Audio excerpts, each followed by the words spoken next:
오늘 이 시간에 우리의 찬양을 기뻐 받아주셨는 줄 믿습니다. 이제 하나님께서 친히 주의 성령을 통하여 부족한 종의 입술을 마음껏 사용하셔서 우리에게 주시고자 하는 하나님의 진리의 말씀을 먹여주시기를 아버지 간절히 바라고 원합니다. 이 시간에 악한 사단 마귀의 계교를 하감하시고 오직 하나님의 성령이 지켜주시며 또한 함께 하늘 문을 여셔서 우리의 예배가 드려질 수 있는 복된 예배 될 수 있도록 인도하여 주옵소서.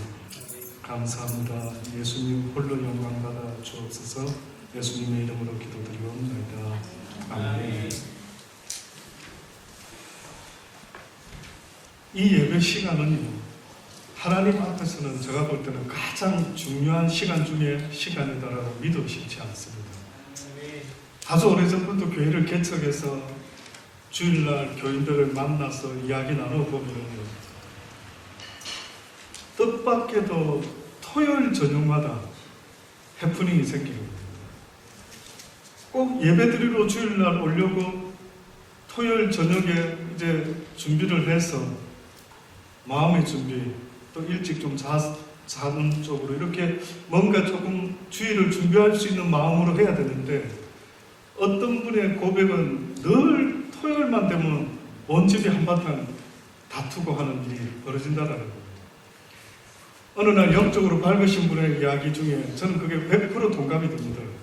사단이 우리를 두루 돌아다니며 삼키려고 공격할 때에 과연 타임을 정할 때에 어느 타임 때에 우리를 공격하기를 원할까라고 보면 여러분 언제일 것 같습니까?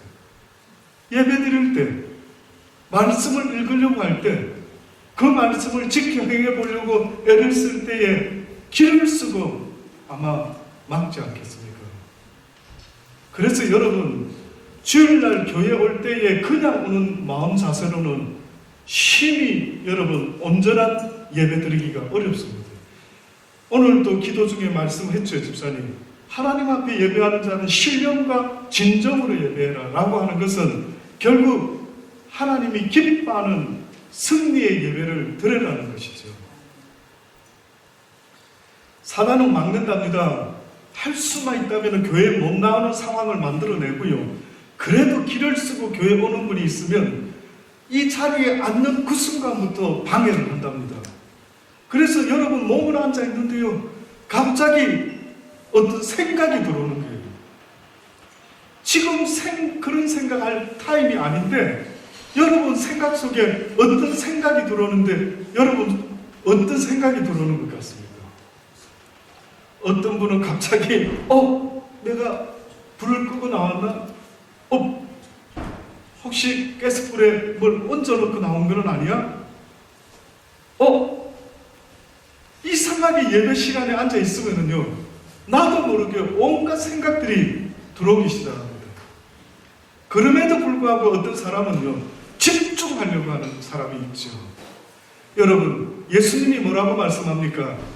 사람이 떡으로만 사는 것이 아니라 여호와의 입에서 나오는 모든 말씀으로 산다라고 그렇게 이야기를 하는 것입니다.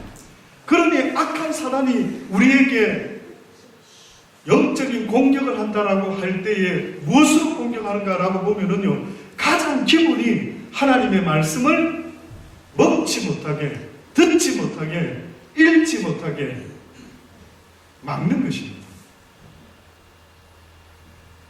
지금 이 순간에도 생각으로는 집중을 이제 하고 있는데 또 어떤 분은요, 갑자기 잠이 쏟아지는 겁니다. 그런 경험 안 해보셨습니까? 멀쩡히 자고 나왔는데, 그리고 교회를 와서 예배 드리는데 잠이 솔솔 오기 시작하는 겁니다. 그러면 보통은 이러죠. 오늘따라 왜 이렇게 잠이 오지? 그냥 자자. 그럼 자버리고 마는 겁니다. 이해는 됩니다.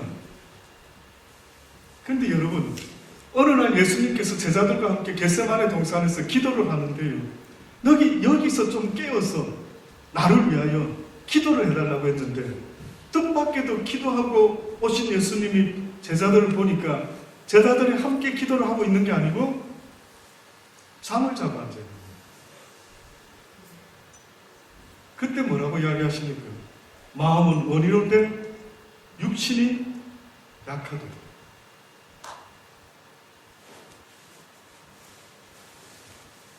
오늘 이 시간에 깨어있는 여러분 되시기를 주의 이름으로 축원합니다.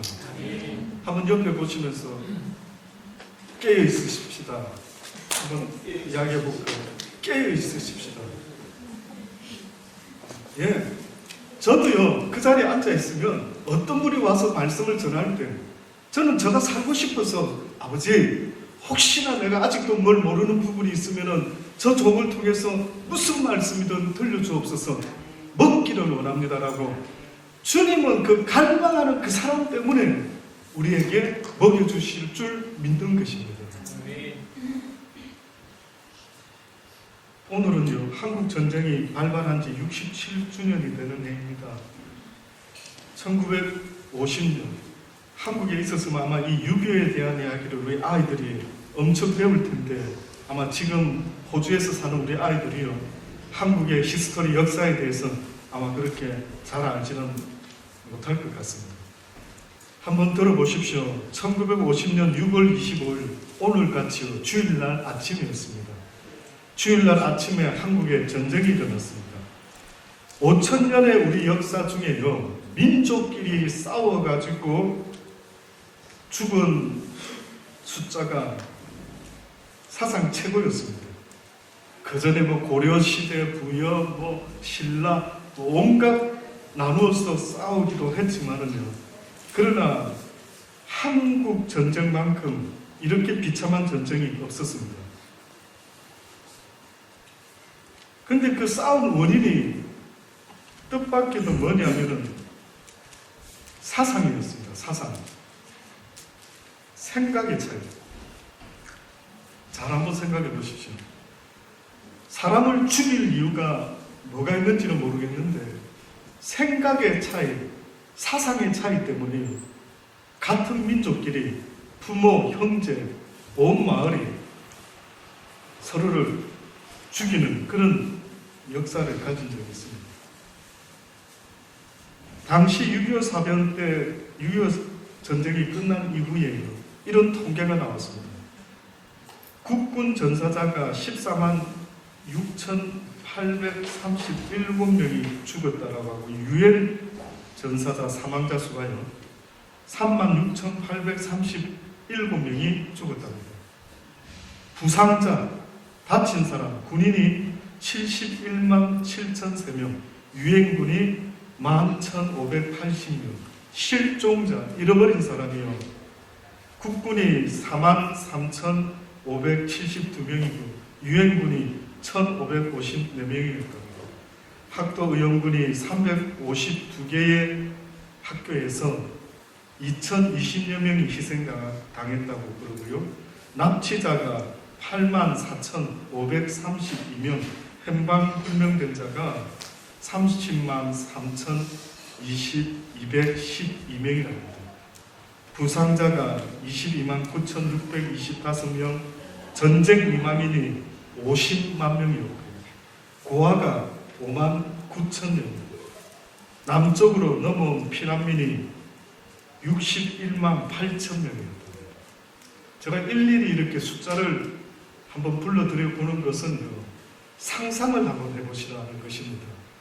도대체 어떻게 해서 이 어마어마한 숫자의 사람들이요 우리는 전도를 하려고 할 때 한 명의 전도도 참 쉽지 않다라고 느끼지 않습니까?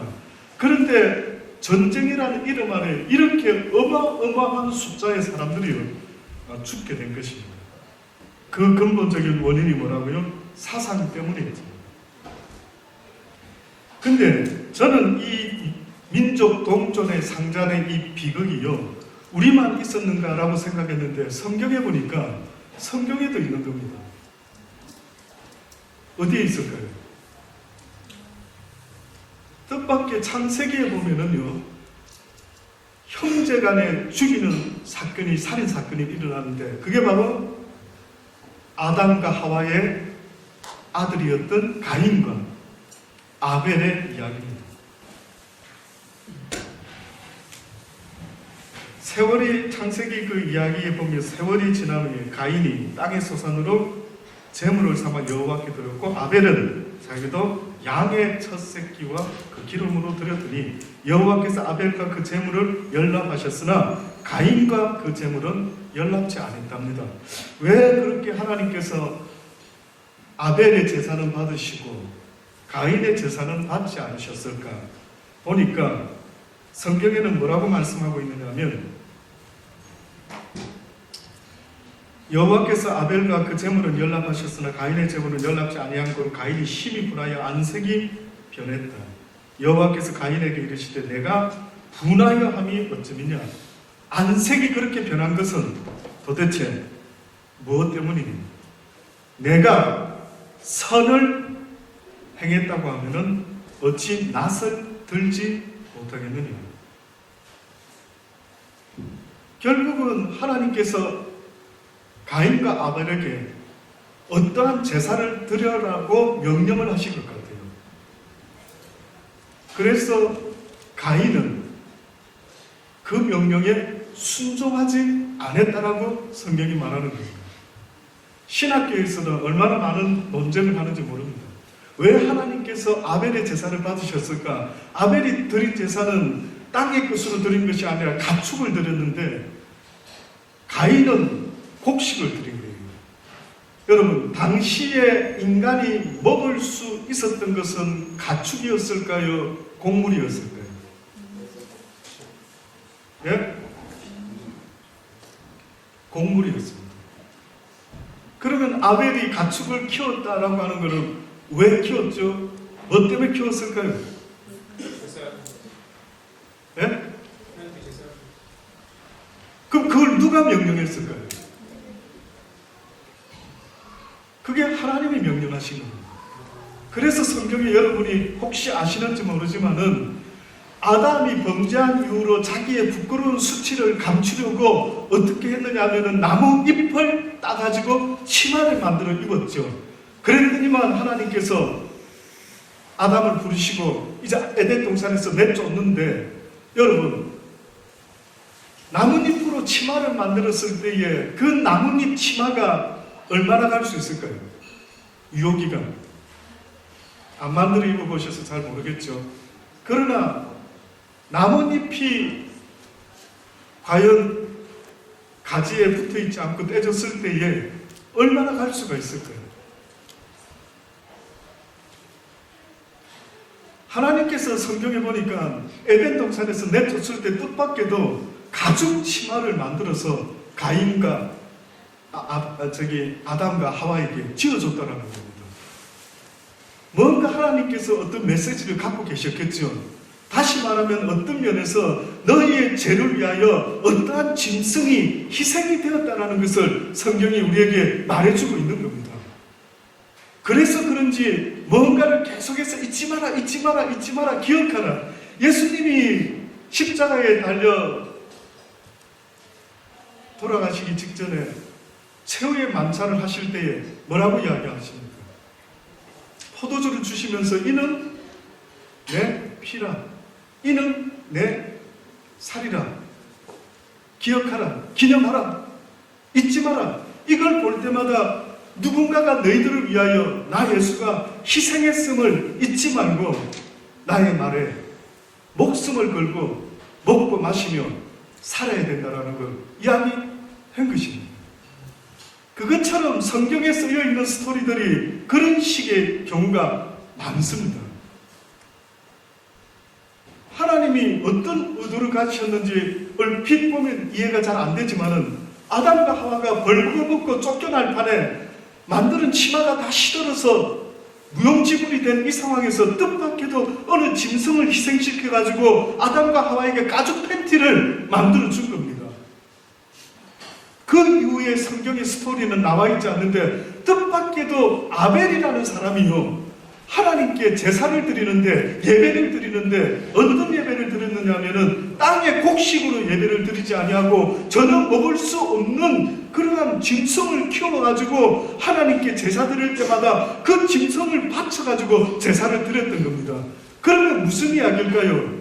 너희의 죄 때문에 누군가가 희생되었다라는 사실을 잊지 말고, 또한 언젠가 때가 되면은 나의 아들 예수 그리스도가 이 땅에 와서 너희들의 죄의 값을 씻어주는 날이 올 것이다라고 하는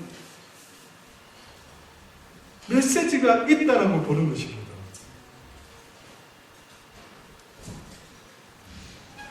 그래서 저 생각에는 먹는 것과 관계없이 하나님이 명령하셨죠. 예배드려라, 성경 읽어라 하는 것처럼요. 아담, 하와, 가인, 아벨에게 하나님께 이렇게 예배드림으로 날마다 너희의 죄를 씻는 자세로, 날마다 너 자신을 쳐서 복종시키는 자의 모습으로 내게 나오라라고 했던 겁니다.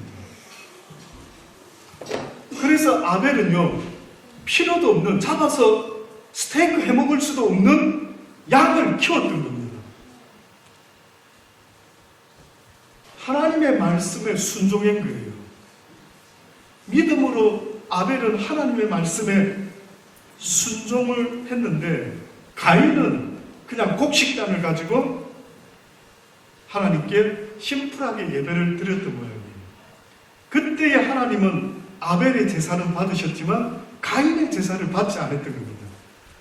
그래서 가인이 화가 났습니다. 원인이 뭔지를 몰랐는지 알면서도 그랬는지 화가 났던 것입니다.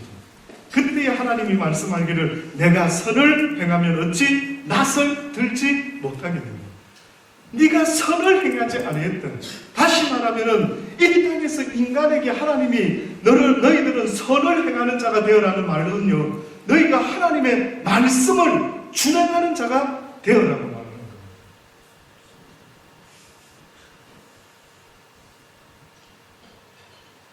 하나님 말씀을 준행하는 자, 선을 행하는 자입니다. 결국은 선을 행치 아니하면 죄가 문에 엎드리고 죄의 소원은 내게 있으나 너는 죄를 다스리게 될 것이라. 결국은 너는 죄의 주체가 되어 하나님께 심판받을 수 있다라는 것을요 말씀을 하셨던 것입니다. 그러니 결국은 인류 태초에도 동족 상잔에, 형제 상잔에 비극이 있어졌는데 그 원인은 생각의 차이였습니다. 한쪽은 하나님의 말씀에 순종하는 것이었고 한쪽은 하나님의 말씀에 거역하는 생각이었습니다. 공산주의가 뭡니까? 여러분 잊지 마세요. 세상에 많은 사상이 있겠지만은 그러나 정확하게 두 가지로 나눠주는데 한 사상은 하나님의 사상이요, 한 사상은 사단의 사상이다. 그래서 공산주의 사상은 기독교인을 가장 먼저 없애버립니다.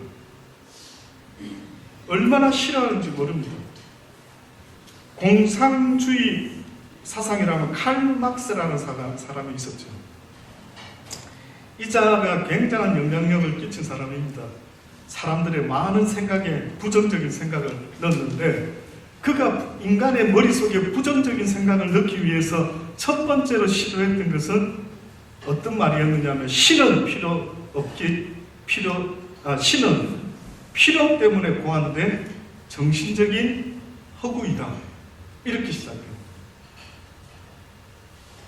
신이라는 것은 단지 인간들의 필요에 의해서 시작된 정신적인 허구에 불과하다. 그는 공산주의 선언문에 전 세계의 노동자들이 다 같이 단결하고 자본가의 재산을 빼앗아 공동 소유로 만들자. 그래서 수많은 사람이 이 사상에 동조해서요, 결국은 저와 여러분의 조국인 대한민국이 어느 날 남과 북이 나누어지게 되고 전쟁이 일어나게 된 것입니다.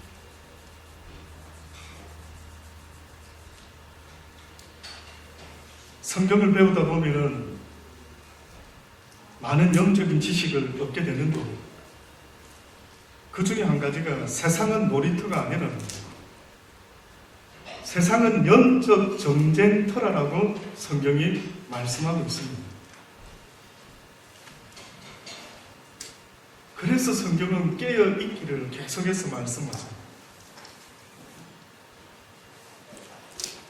혹시 한 번이라도 여러분 예수 그리스도를 배우고 나서부터, 성경을 배우고 나서요, 이 세상이 영적 전쟁터이구나 라는 것을 실감하시고 살아가시는 분들이 있으십니까? 있으십니까?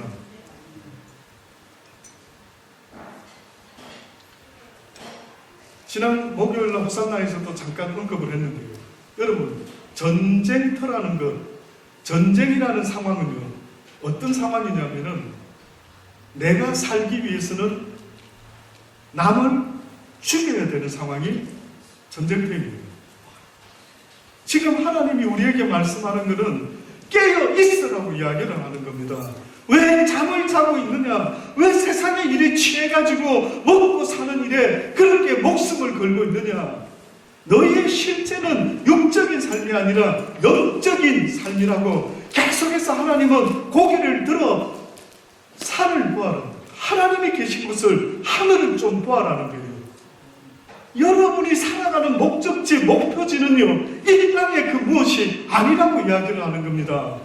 고개를 자주 들어서 만군의 여호와, 언젠가 내가 돌아가야 될 그 본향이 있는데 그것이 바로 영적인 세상인 영원한 하나님의 나라라고 그렇게 성경이 말씀하고 있어요. 얼마나 자주 하늘을 쳐다보십니까? 얼마나 자주 여러분 살아가면서 주님을 바라보는 일들이 있으십니까? 저는 여러분이 그리스도인들이 되기를 간절히 주의 이름으로 축원합니다. 교회 다니는 사람을 말하는 게 아닙니다. 교회의 직분자를 말하는 게 아닙니다. 저는 여러분들이 그리스도인이 되었으면 좋겠다라는 겁니다. 여러분이 그리스도인이기를 희망하는 것은 그리스도인인 것과 차이가 있다는 거죠. 그리스도인이 되었으면 좋겠다라고 교회 다닐 수는 있겠지만, 성경 읽을 수는 있겠지만, 말씀을 귀담아 들을 수는 있겠지만은요, 그리스도인, 크리스찬이 되는 것, 그것은 정확한 모습이 있는 겁니다. 그들의 모습은요, 날마다 하나님의 나라를 바라보는 자들이에요. 그래서 이 땅의 삶은 나그네와 같은 길이라고 믿어 의심치 않기 때문에 늘 소망과 소원을 하늘나라에 두고 살아가는 백성들, 사람들, 순례자들입니다.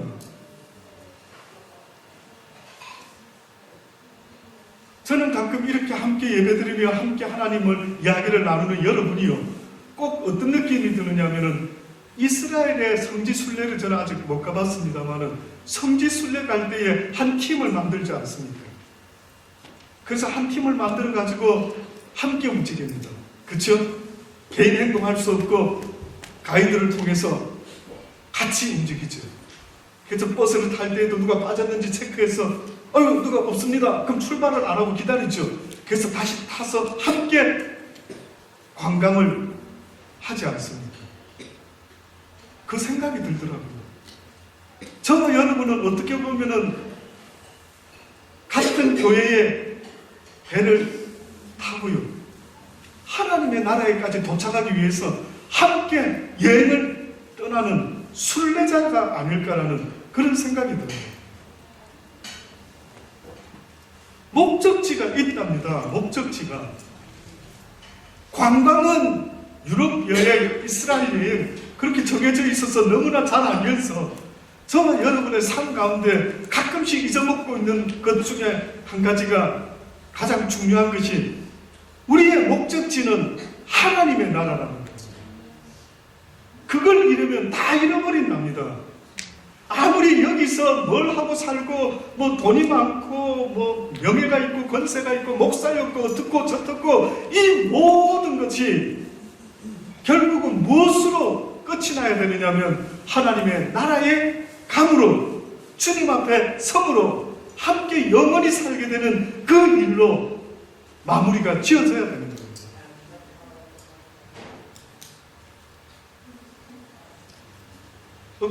어제 뉴스죠. 어제 뉴스에 보니까요, 여러분 아십니까? 어떤 5살짜리인가요? 아이가 맥도날드 먹고 맥도날드밖에 먹은 게 없는데 애가 갑자기 복통이 일어나고 아프기 시작하더니만은요, 병원에 가서 체크를 해봤는데 원인을 금방 찾아내지 못하고 큰 병원에 가서 또 찾아보고 체크하고 하는데 나중에 알고 보니 패티가 덜 구워진 걸 먹은 것 같더라고요. 그랬더니만 그 아이의 이 콩팥이요, 반 이상이 상해버린 거예요. 그 딸아이가. 저는 그 엄마의 심정을 생각해 봤어요. 아니, 맥도날드 하나 먹였는데, 그래서 이제 막 소송을 걸고 막 컴플레인을 하는 것 같아요. 그랬더니 맥도날드에서는, 아니, 당신 딸만 먹은 게 아닌데, 그때 그 패티를 여러 아이들이 먹었을 건데 왜 하필이면 당신 딸만 그렇게 병이 들었는가? 우리는 이해할 수 없다, 뭐 이렇게 이야기를 했다는 거예요.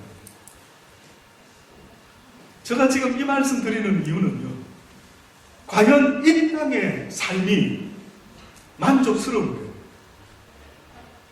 여러분, 이 땅의 삶이 만족되십니까? 살면 살수록 늙어가는, 살면 살수록 약해지는, 살면 살수록 죽음에 가까이 가는 이 여러분의 삶이요, 만족스럽습니까? 저는 아무리 이해를 해도요, 살아보면 살아볼수록 당연히 영원한 하나님의 이터널 라이프를요 생각할 때 오히려 살 소망이 생기고 힘이 날 수 있을는지 몰라도 그 나라를 생각지 않고 이 땅만 쳐다보고 살아가면은요, 과연 어떤 희망과 어떤 소망으로 내가 살아가고 있는지를 스스로 돌아볼 때에 암담한 겁니다. 이제 나를 기다리고 있는 것은 즐거움이 아니라 힘듦과 어려움과 죽음이 나를 기다리고 있는 거예요.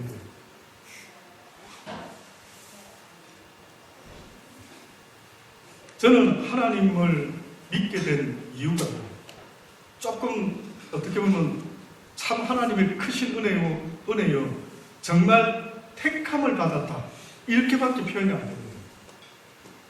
저는 믿는 집안에서 태어났어요. 제 어머님은 아주 교회에 대한 열심이 막 특출하신 분이었습니다.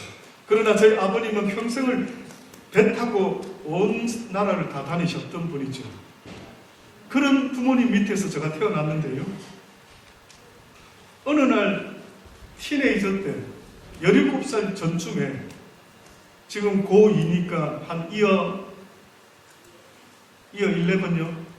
이어 11쯤에 어떤 생각이 쑥 들어오느냐면, 나는 지저스에 대한 초이스도 없이 엄마 아빠가 교회를 다니니까 그냥 오토매틱으로 교회를 어텐딩하고 있는 거예요. 막 회의가 오는 거예요. 이제 나는 내 인생의 주인공은 나이지, 내가 선택해야 되지, 무슨 엄마 아빠 때문에 예수를 믿어? 이거는 뭔가 아닌 것 같아.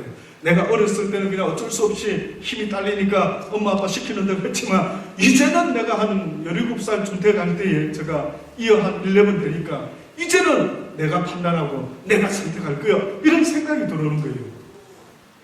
근데 그냥 어떻게 선택해야 되는지, 진짜 하나님을 내가 더 이상 믿을 건지 멈출 건지, 이게 고민이 되는 거예요. 그때의 고등부 전도사님이 어떤 설교를 해주셨는지 아십니까? 잊혀지지도 않습니다. 지금까지도. 10편의 말씀, 목마른 사슴이 시냇물을 찾듯이 메마른 영혼이 하나님을 찾으면은 하나님은 그 찾는 자를 외면하지 않으신대. 하나님의 특징은 자기를 찾는 자를 외면할 수 없는 약점이 있으신 분이다, 이렇게 설교를 했어요. 그때 저 심령 속에 격동함이 생겨가지고요, 그래, 내가 이제 하나님을 목마른 사슴처럼 찾아보면은 좋겠다. 그래서 내가 진짜 그래도 믿어지지 않으면 나는 이제 더 이상 엄마 아빠 때문에 교회 다니는 것을 멈추어야지, 이렇게 생각하고요. 근데 갑자기 또 숙제가 생기는 겁니다. 목마른 사슴처럼 찾아라는데 이걸 내가 어떻게 하나님 앞에 표현하지? 내가 얼마나 목이 마른지, 내 영혼이 얼마나 공고한지, 내가 왜 살아야 되는지. 저는 사실은 티네이저 때 책을 좀 많이 읽은 편이에요. 도서관에 있는 철학책이란 철학책은 기본적으로 다 읽어봤어요. 왠 줄 아십니까? 왜 살아야 되는지를 알고 싶었어요. 어른들 사는 거 보니까요, 엄마 아빠 사는 거 보니까요, 부부인 엄마 아빠가 살아가는 모습을 통해서 볼 때 저는 죄송한데요, 왜 사는지 몰랐습니다.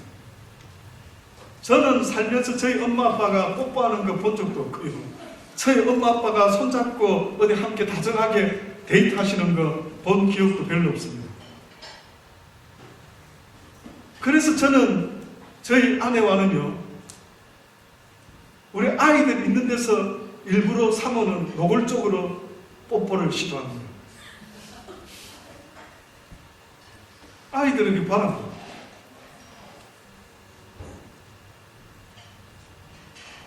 죄송한데 저는 본 적이 없어요. 그래서 저는 사춘기 때 어떤 고민이 생겼느냐면, 사람들이 왜 살지? 무슨 기쁨으로 살지? 저러다 늙어서 병들어서 그냥 그렇게 인생이 끝나는데 무엇 때문에 사람들은 빠둥빠둥 살아야 되지? 결국은 종착점이 죽음으로 끝나는데 무엇 때문에 저렇게 애쓰고 집 짓고 차 사고 뭐하고 어쩌고 저쩌고 그러다가 결국은 모든 걸 내려놓고 죽음이라는 것을 통해서 다 끝장이 나는데 도대체 인생은 왜 시작되는 거냐. 그래서 저는 티네이저 때 여러분이 그렇게 저하고 비슷한 생각을 하는 분이 있는지 모르겠는데요, 사는 삶의 의미를 모르겠는 거예요. 죽음이 있다면 이 죽음의 문제를 내가 어떻게 이해를 해야 되는지 모르지만 이것이 이해되지 않는 한은 내가 왜 이 땅에서 살아야만 하는 이유를 도무지 모르겠는 거예요. 그래서 티네이저 때에 몸부림을 쳤습니다. 그래서 전도사님이 목마른 사슴이 시냇물을 찾듯이 찾는 자에게 하나님은 응답한다라는 거예요. 그때부터 일이 벌어진 겁니다. 저는.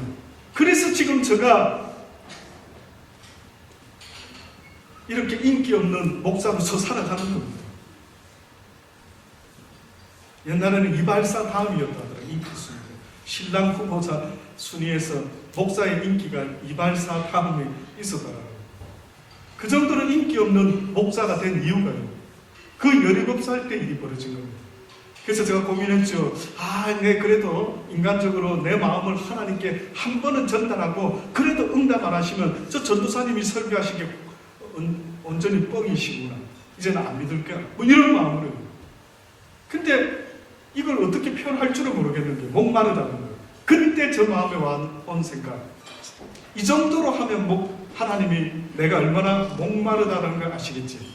그때 11 때 교회 새벽 기도를 시작했습니다.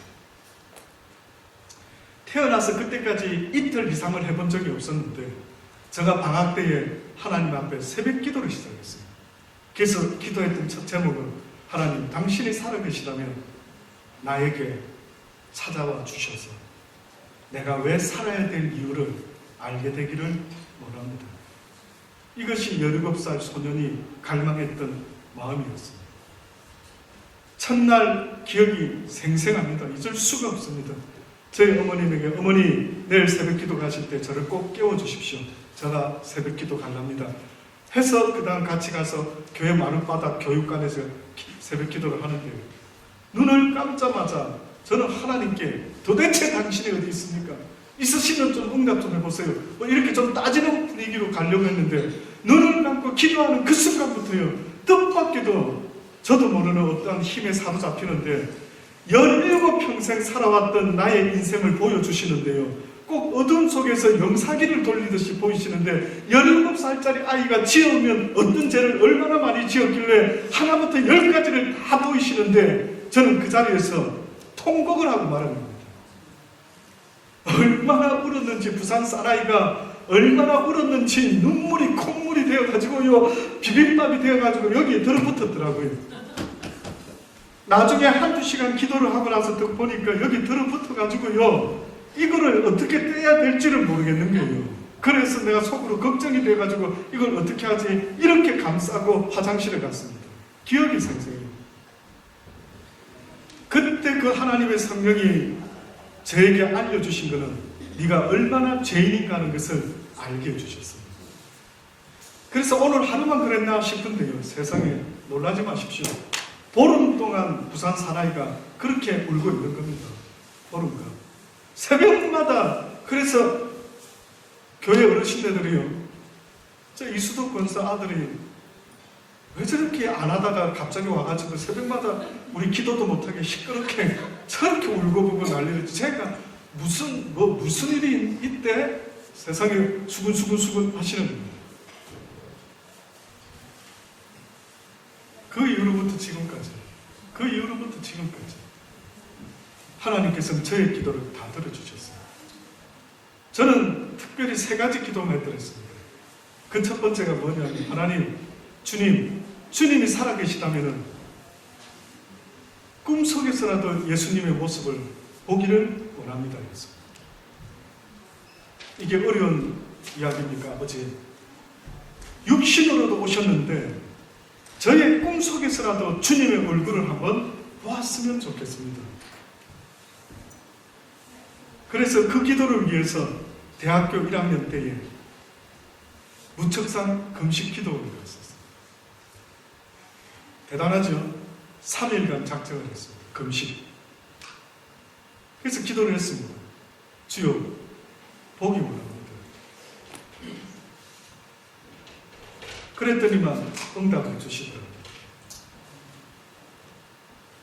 얼마나 놀라웠는지 모릅니다. 그 다음 해에 또 1월 1일부터 3일간 또 무척산 또 올라갔죠. 두 번째 기도 제목, 주님, 이제 보았으니. 바울도 3번째 하늘에 가서 아버지의 집을 가보았다는데 저도 가보고 싶습니다. 아들이 아버지 집 좀 보겠다는데 문제될 수 있을까요? 주여, 당신의 나라를 내게도 보여 주옵소서. 기도했죠. 그래서 저는 그게 3번째 하늘인 걸 알았습니다. 많은 신앙적인 체험하시는 분들 중에 여러 가지 하늘나라에 대한 이야기를 하는데, 제가 겪어봤던 거는요, 어떤 통로 같은 터널 같은 곳인데 계속 위로 천사와 함께 올라가기 시작하는데, 웬 세상 하나가 나와서 여기 어디지? 하는데 또 올라갑니다. 그래서 한번 카운트를 했죠. 또 다른 세상이 나오면 여긴 또 어디지? 하는데 또 올라가는 거예요. 두 번째 카운트를 했죠. 3번째에 보니까 온 세상이 푸른 잔디 같은 곳에 흰 옷 입은 사람들이 손에 손을 잡고요, 춤을 추고 있는 거예요. 저는 그때 고신대 종교 음악을 전공했기 때문에 대번에 천국 음악을 듣기 시작했죠. 이게 어떤 음악인데 나를 이렇게 흥겹게 하지? 보니까 성경에 있는 말씀 그대로 들어요. 많은 물이 흐르는 것 같이, 수금과 같이, 비파와 같이. 얼마나 좋았으면요, 그 대학생이 너무 좋으니까 저도 주체가 안 되니까요, 내 영혼이 쉬지도 않고 하나님을 찬양하는 겁니다. 온 세상의 만물을 떠나 만군의 여호와 하나님을 찬양하라. 그는 우리의 찬양을 받으시기에 합당하신 유일하신 분이에요. 내 영혼이 주체할 수 없어서 막 찬양을 외치고 있는 그 모습을 스스로 보면서요, 여기가 좋사오니 그냥 이렇게 살았으면 좋겠다는 생각이 드는 거예요. 참 저는 럭키맨이었지, 럭키보이였지.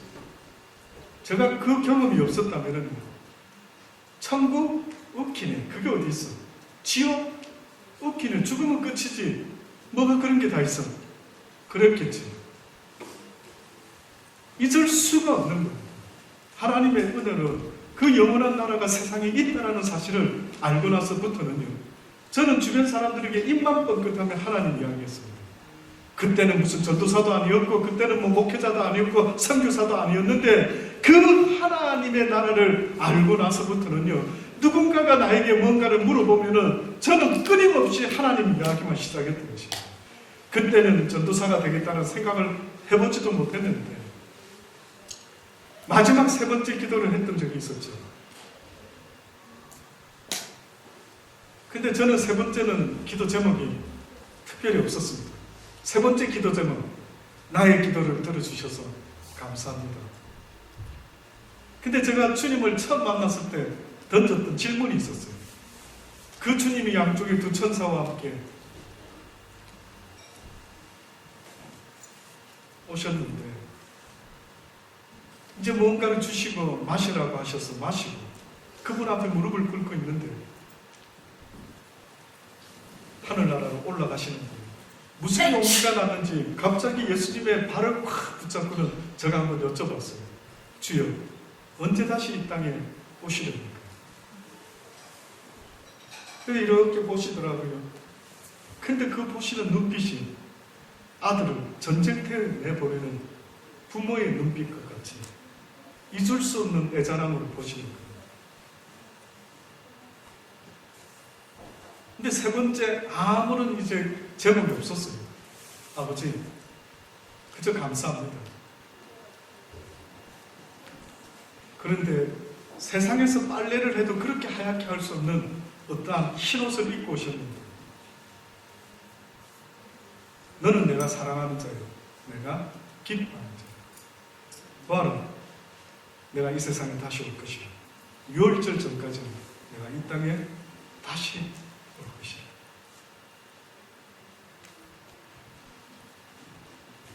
그리고 또 보이신 것들이 있었는데 세상의 마지막 때에 얼마나 무서운 일들이 일어나는지.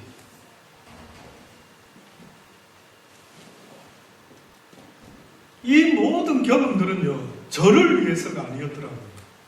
하나님의 백성들, 하나님의 사람들을 위해서 전해주라는 것입니다. 성경에 있는 이야기더라고요. 저만 특별히 경험한 이야기가 아니라 성경에 뭐라고 말합니까? 이 유월절이 마지막이 될 것이라, 언젠가 다시 유월절을 지내게 될 때에는 내가 너희들과 함께 아버지의 나라에서 그 유월절을 지낼 것이라는 거예요. 그때는 언제인지는 알 수 없지만은, 그러나 하나님께서 분명히 이 땅에 다시 오실 것을 그렇게 말씀하는 것 아니겠습니까? 사랑하는 여러분, 이 땅의 삶은 영적인 싸움인 것입니다. 저와 여러분이 지금부터 예수를 믿고 살아간다는 것은 그 하늘나라에까지 가는데, 그 영원한 생명의 나라, 그 고지를 점령하는 일에 있어서 악한 사단은 넘어뜨리고 잡아뜨려서 우리로 하여금 영원한 생명의 나라를 얻지 못하도록 날마다 우리를 공격하고 있다는 겁니다. 왜 그거를 알지 못하십니까? 그래서 사도 바울도 뭐라고 이야기합니까? 내가 많은 사람을 죽게 인도하다가 혹시나 내 자신이 떨어질까봐, 잃어버릴까봐, 패배자가 될까봐 심히 두렵다라고 말하는 겁니다. 그래서 그가 하는 말이 날마다 나를 쳐서 복종시킨다라는 이 말은 날마다 나는 영적 전쟁을 한다는 거예요. 그래서 날마다 싸우는데 무엇이 싸우느냐 하면은 하나님의 말씀을 가지고 날마다 나를 쳐서 복종시킨다라는 겁니다. 그러니 저와 여러분이 이 세상에서 살아가는 힘과 능력은 그 어떤 세상의 노하우가 아니라 세상의 삶도요, 전문적인 지식이 필요한 것처럼 영적인 전쟁에서 이기는 자의 모습도 무엇이 필요한 줄 아십니까? 하나님의 말씀을 아는 그 힘과 능력이 있어야 되는 겁니다. 그래서 오늘 본문의 말씀에 전신 갑주를 입어라라고 말씀하시는 것 아닙니까? 그 중에 공격하는 유일한 무기가 뭐라고요? 말씀의 검이다. 사무엘상 17장에 보면은 다윗이 이렇게 외치지요. 골리앗과 싸움을 할 때에 전쟁은 여호와께 속한 것인지 그가 너희를 우리 손에 붙이시리라. 전쟁은 여호와께 속한 것이다. 다시 말해서 대한민국이 전쟁이 일어나서 치고 이기는 것은 오직 하나님의 손에 달려있다. 여러분이 행복하고 행복하지 못하고 평안하고 불안하고 떨리고 이 모든 것은 누구 손에 달려있느냐면 여호와의 손에 달려있더라. 근데 누가 하나님의 평안을 얻을 수 있고 누가 기쁨을 얻을 수 있느냐면 전쟁에서 승리한 하나님의 사람들만이 얻을 수 있는 베네핏, 이것이 바로 하나님이 말씀하는 것입니다. 이스라엘 백성들이 출애굽한 이후에 광야 생활을 끝으로요, 이제 가나안 땅에 들어가는데 기다리고 있었던 것은 젖과 꿀이 흐르는 땅이 기다리고 있었던 것이 아니라 가나안의 7 족속들과의 전쟁이 기다리고 있었지요. 그 전쟁에서 보면은요, 너무나 놀라운 이야기가 있습니다. 많은 사람들이 전쟁을 이기려고 하면은 좋은 무기를 가지고 많은 군사를 훈련시켜서 전쟁에 이길 것이라고 그렇게 믿어 의심치 아니했지만은, 그러나 성경에서 그 첫 번째 여리고 성과의 전쟁에서는 전혀 하나님께서 그렇게 말씀하는 것이 아닙니다. 한마디로 말해서 성경에 하신 말씀은 내가 여리고와 그 왕과 용사들을 다 내 손에 붙였다. 내가 이제부터는 이스라엘 백성 너희들을 통하여 그들을 심판할 것이다 라고 말씀을 했던 것입니다. 모든 성도들의 영적 전쟁은요, 이미 예수 그리스도로 인하여 하나님으로 인하여 승리가 보장되어 있는 전쟁인 것입니다. 그래서 요한복음 16장에 예수님께서는 제자들에게 세상에서는 너희가 환난을 당하나 뭐라고요? 담대하라. 내가 세상을 이겼다. 가나안 족속이 아무리 강해도 갈렙과 여호수아의 고백처럼 그들은 우리의 밥이다. 이렇게 말하는 거예요. 지금 드리는 이 이야기를 잘 들어보셔야 됩니다. 여리고 성을 무너뜨리기 위해서 하나님이 주신 전략은 너희 입에 아무 말도 내지 말고 잠잠히 만군의 여호와가 너희를 위하여 어떤 일을 하는 것인지를 보아라는 겁니다. 그래서 6일 동안에 하루에 한 번씩 여리고 성을 돌고 7일째에 7번을 돌라. 그리하면 여리고 성이 무너지게 될 것이다. 전혀 생각도 못한 이야기를 하고 계시는 겁니다. 여러분이 전혀 이해할 수 없는 이야기를 하고 계시는 겁니다.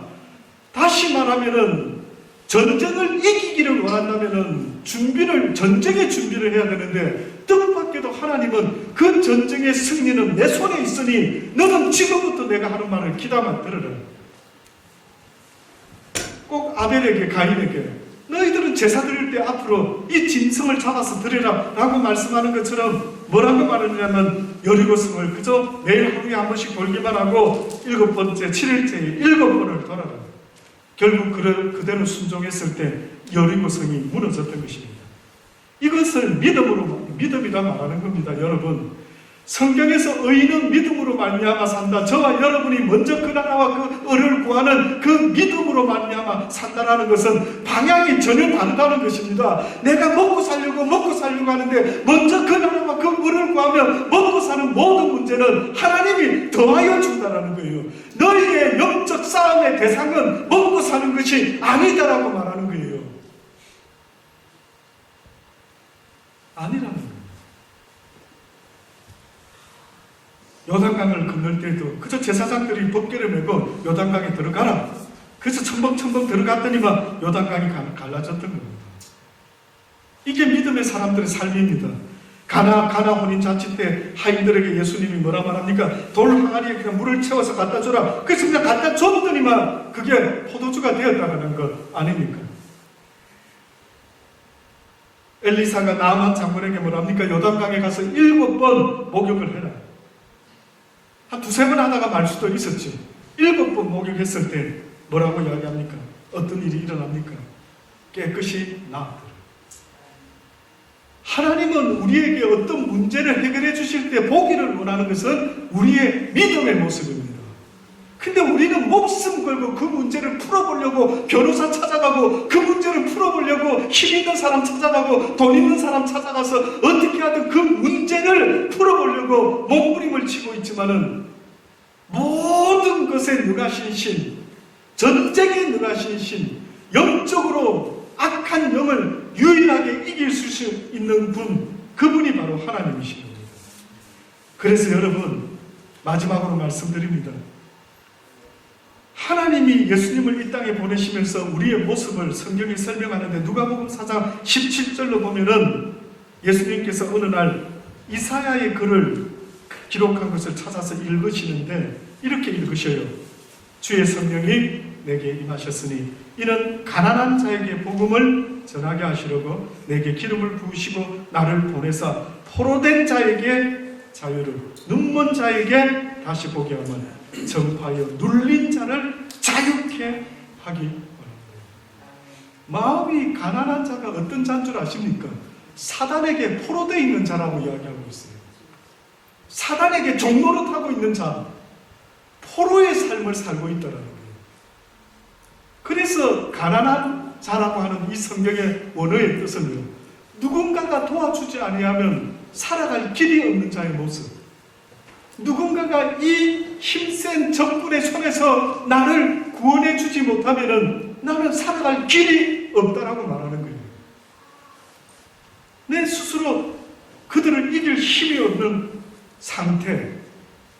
근데 그것을 깨닫고 하나님께 나오는 자, 그 가난한 자가 복이 있더라고요. 그래서 여러분이 살아보셔서 알겠지만 여러분의 뜨는 대로, 말씀을 배운 대로 한번 살아보려고 하는데 되는가요? 됩니까? 대답 안 하시면 오늘은 끝까지 가볼 거예요. 점심도 못 드시고. 예, 육신의 식사도 중요하지만